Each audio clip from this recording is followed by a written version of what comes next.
Okey, kelas. Okey, hari tu kita dah belajar tentang 5.4 lah, iaitu lemak. Okey, 5.4 kita dah belajar lemak. Okey, dan bagi lemak ni, okey, lemak yang kita dah belajar, dia bahagikan kepada dua jenis. Okey, iaitu dia sama dengan hidrokarbon, iaitu dia ada jenis tepu, lemak tepu, dan satu lagi lemak tak tepu. Okey. Jadi apa maksud tepu? Tepu maksudnya tak boleh muat lagi, iaitu dia tak boleh muat lagi atom hidrogen. Okey, maksudnya atom hidrogen ni tak boleh masuk lagi. Sudah capai maksimum dah. Okey, tapi ini masih boleh tambah hidrogen, atom hidrogen. Okey, maka ini kita kata tak tepu. Okey, dan bagi yang tepu ni sebenarnya dia ada dah daripada haiwan, lemak daripada haiwan. Ini lemak daripada tumbuhan. Okey, dan lemak pada haiwan ni adalah lemak yang tidak begitu baguslah, yang boleh menyebabkan kandungan kolesterol, okey, yang terdapat di dalam saluran darah kita bertambah, dan mereka akan mendap pada saluran darah kita, menyebabkan tekanan darah tinggi dan sebagainya. Okey, dan ini dalam bentuk pepejah. Hari itu kita bincang. Okey, ini dalam bentuk cecair. Okey, dan yang dalam bentuk cecair itu kita panggil lemak yang dalam cecair itu kita panggil sebagai minyak. Okey, minyak. Okey, jadi salah satu minyak tumbuh-tumbuhan, okey, selain pada minyak jagung, zaitun, kacang soya sebagainya, hari ini kita akan tengok minyak kelapa sawit. Okey, minyak sawit. Okey, jadi tajuk hari ini sebenarnya kita belajar minyak sawit, ataupun sebenarnya yang ni adalah salah satu ekspor kita lah. Okey, ekspor kita yang merupakan salah satu minyak lemak tak tepu. Okey. Okey, kita tengok minyak sawit. Okey, di sini. Okey, struktur. Okey, untuk mendapat ataupun untuk menghasilkan minyak sawit ni sebenarnya kita kena dapat daripada buah. Okey, buah kelapa sawit.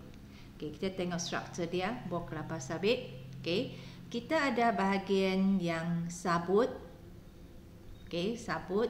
Okey, jadi kamu tengok bahagian sabut ataupun mesokarp. Okey, mesokarp ini yang mengandungi minyak sawit yang paling banyak. Maksudnya ini dia boleh hasil minyak dengan banyak. Dia hasil minyak yang banyak. Okey, dia boleh hasil minyak banyak. Okey. Bahagian yang kedua ialah kita panggil isi rong. Isi rong yang tengah tu, isi dia. Okey, bahagian warna putih ni. Okey. Okey, isi rong ni ataupun kita panggil sebagai kernel. Okey, kernel ni mengandungi, boleh juga digunakan untuk menghasilkan minyak. Okey, dan minyak ni adalah kualiti yang lebih baik. Okey, dia kualiti baik tapi kuantiti dia tak banyak lah. Okey, sabut ni dia keluar banyak tapi kualiti kurang sikit. Isi rong ni kualiti dia baik tapi kuantiti dia sikit. Okey. Okey, lepas tu bahagian tempurung, bahagian keras ni. Tempurung ni. Yang ni yang tak gunalah, akan dibuang. Okey, akan dikeluarkan dan dibuang. Okey. Ataupun kita panggil ini sebagai endokarp. Okey, endokarp ni yang tidak mempunyai minyak. Jadi maksudnya kalau kita tengok buah kelapa sawit ini cuma tempurung saja yang tidak berguna. Okey, bahagian lain tu berguna ya untuk menghasilkan minyak kelapa sawit. Okey, kita tengok seterusnya.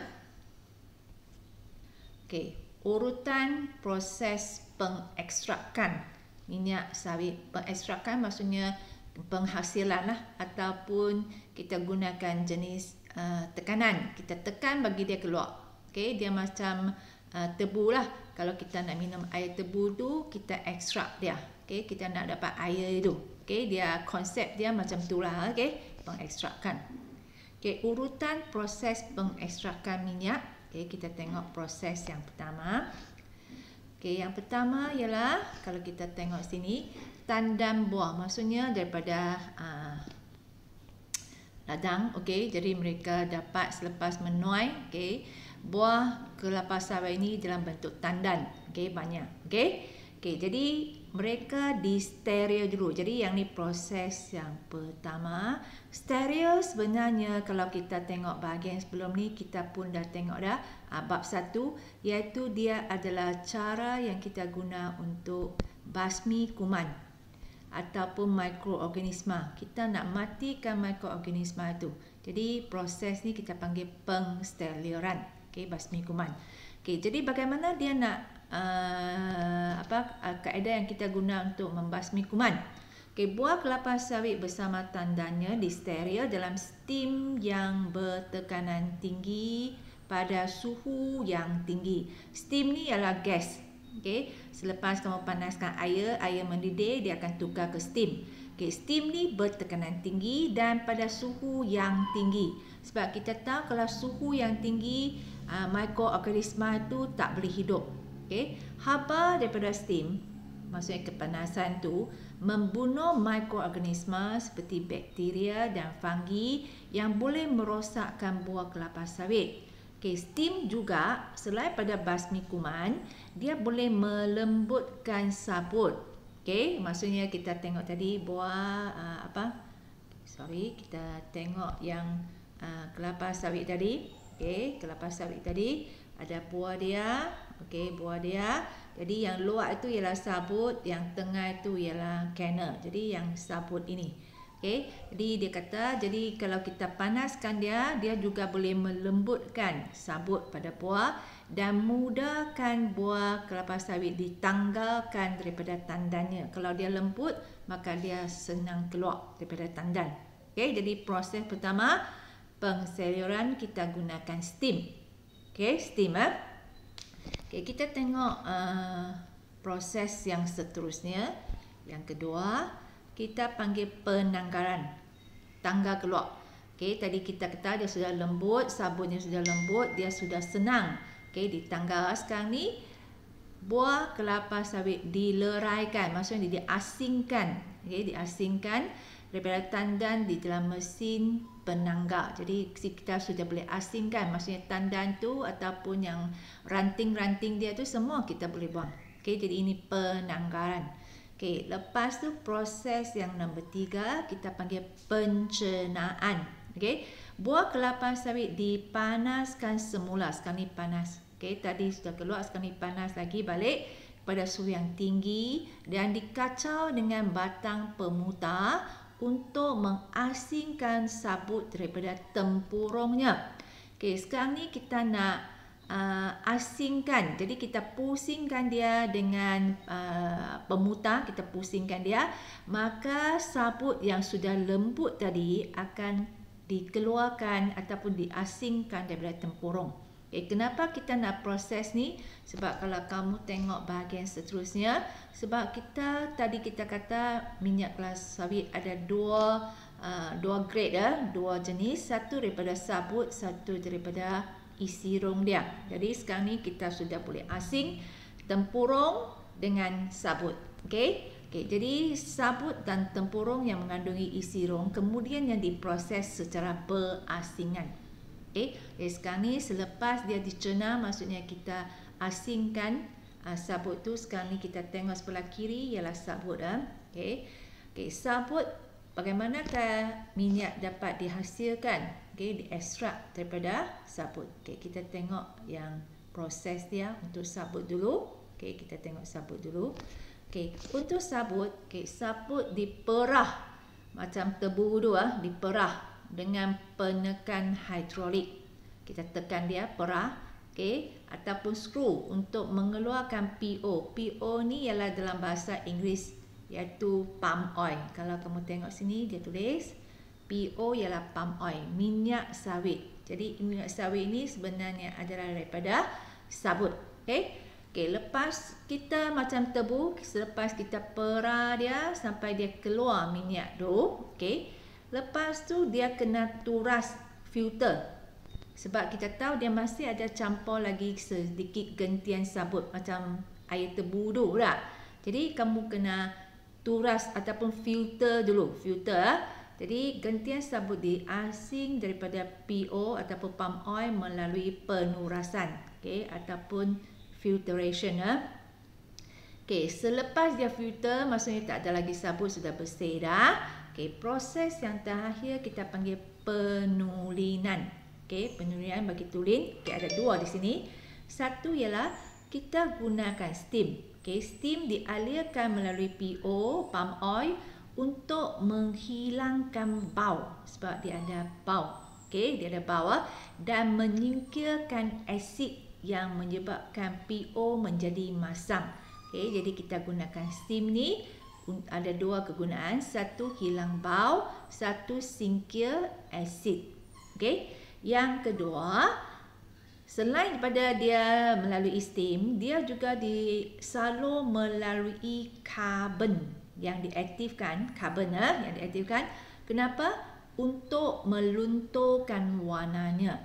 Sebab warna asal bagi minyak sawit ni dia adalah dark brown. Maksudnya dia warna perang yang gelap. Jadi warna perang yang gelap mungkin pengguna tak begitu suka lah. Nampak warna macam kotak-kotak sikit lah. Jadi mereka gunakan karbon ini untuk lunturkan warna. Jadi dia akan nampak elok seperti kuning yang kamu beli dekat kedai itu. Dan selepas tu dia sudah boleh dijual lah. Jadi ini ialah untuk sabut. Sekarang kita tengok untuk isi rong pula. Sebelah sini ya, sebelah kanan. Isi rong. Kita tengok isi rong. Pengeksrakan minyak isi rong sawit ataupun palm kernel oil. Palm kernel oil di bawah sini ya. Palm kernel oil, PKO. Tempurung yang mengandungi isi rong dikukus pada tekanan tinggi. Kita panaskan dia pada tekanan tinggi. Kemudian isi rong diasingkan. Maksudnya tempurung nanti nak buang. Isi rong dikeringkan dan PKO di dalamnya diekstrak dengan penekan hidrolik juga. Jadi selepas isi rong tu kering, mereka juga melalui mesin ataupun hidrolik itu, penekan hidrolik ini untuk tekan keluar minyak dia, perah keluar. Yang kedua masih lagi penurasan sama dengan sebelah untuk sabut. Isi rong diasingkan daripada PKO melalui penurus filter. Kita sebab dia ada sikit lagi isi rong. Dan bagi isi rong ni sebab dia tidak berbau dan warnanya elok, jadi dia tak perlu melalui proses tadi yang penulinan tadi. Yang ni tak perlu. Jadi dia tak perlu steam, tak perlu karbon. Dia terus boleh dijual. Jadi ini adalah untuk pengekstrakan minyak kelapa sawit. Dan kita tengok seterusnya untuk komponen dalam minyak sawit. Kalau kamu tengok carta ni, minyak sawit ni ada dua komponen.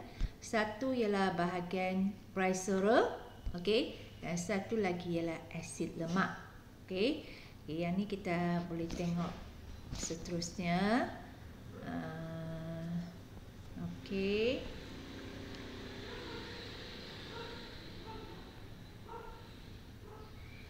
Kita tengok sifat kimia bagi minyak sawit. Sifat kimia. Sifat kimia bagi minyak sawit, kita tengok yang pertama, pengoksidaan. Pengoksidaan minyak sawit berlaku apabila molekul minyak sawit bergabung dengan oksigen dalam udara ataupun daripada bahan tindak balas. Pengoksidan minyak sawit menghasilkan radikal bebas dan sebatian yang bahaya kepada kesihatan manusia. Jadi pengoksidan ni sebab udara kita mengandungi oksigen, dan memang dia senang oksid, terutamanya kalau pada suhu yang tinggi. Lepas tu yang B, hidrolisis. Hidrolisis berlaku dalam minyak sawit apabila molekul minyak sawit bertindak balas dengan air. Dalam proses hidrolisis, tindak balas antara minyak sawit dengan air menghasilkan glycerol dan asid lemak. Yang ni penambahan air, pencampuran air. Pengesteran, yang ni hari itu kita sudah tengok dalam bahagian alkohol, yang kita boleh hasilkan ester dengan mencampurkan asid etanoik. Okey, jadi ester ni adalah untuk boleh membuat minyak wangi ya. Pengesteran berlaku apabila molekul asid lemak dalam minyak sawit bertindak balas dengan alkohol, okey, untuk menghasilkan ester. Okey. Jadi ini sifat kimia dia. Okey, lepas tu kita tengok seterusnya proses pengemusian minyak sawit. Okey, proses pengemusian minyak sawit merupakan proses minyak sawit yang dipecahkan kepada titisan minyak sawit yang lebih kecil. Hal ini meningkatkan jumlah luas permukaan minyak. Bagaimanakah peningkatan tambahan jumlah luas dapat mempengaruhi? Okey, jadi pengemusian minyak sawit oleh jus empedu adalah seperti dalam video. Jadi kamu dalam buku teks kamu ada barcode bagi ni ya, scan. Jadi kamu boleh tengok proses ini ya. Untuk proses ni lebih kamu faham Lepas tu kandungan nutrisi dalam minyak sawit. Jadi minyak sawit ini ada kandungan nutrisi dia. Yang pertama, dia mengandungi lemak. Memang dia adalah satu lemak tak tepu iaitu dia merupakan lemak minyak yang seimbang dengan jumlah lemak tepu dan jumlah minyak lemak tak tepu. Jadi dia seimbang. Okay, yang B, vitamin, iaitu dia merupakan sumber vitamin yang kaya dengan E dengan vitamin A. Okay, dia banyak vitamin ni. Okay, seterusnya sambung. Okay, kita tengok bahan antioksidan. Okay, dia mengandungi bahan antioksidan seperti karotina dan vitamin E yang melambatkan dan menghentikan proses pengoksidaan. Dan memang di kajian sudah dibuat, iaitu karotina ni adalah bahan yang boleh mencegah kanser. Okay, jadi maksudnya minyak sawit ni amat berfaedah lah. Okay, D. Bahan-bahan dalam kandungan minyak sawit yang kurang dari 100%. Antara bahan yang lain yang terkandung dalam minyak sawit termasuklah sterol, fosfatida, okay, dan sebagainya. Bahan ni menambahkan nilai nutrisi bagi minyak sawit.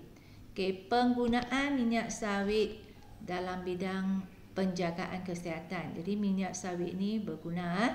Jadi selain pada kegunaan kandungan lemak tepu dan lemak tak tepu yang seimbang, minyak sawit mempunyai nutrien yang banyak yang sesuai menjadikan pelbagai jenis makanan seperti minyak masak, minyak sayuran, margarin dan coklat. Jadi minyak sawit juga digunakan untuk membuat bahan bukan makanan. Okay. Jadi seperti yang kamu tengok di bawah tu, yang tu kita boleh guna sebagai contoh sebab hari tu kita dah belajar ester.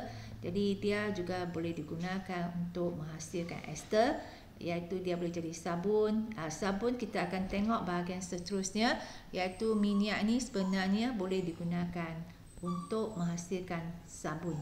Okey, jadi yang kamu nampak ni ialah suplemen, iaitu makanan vitamin E.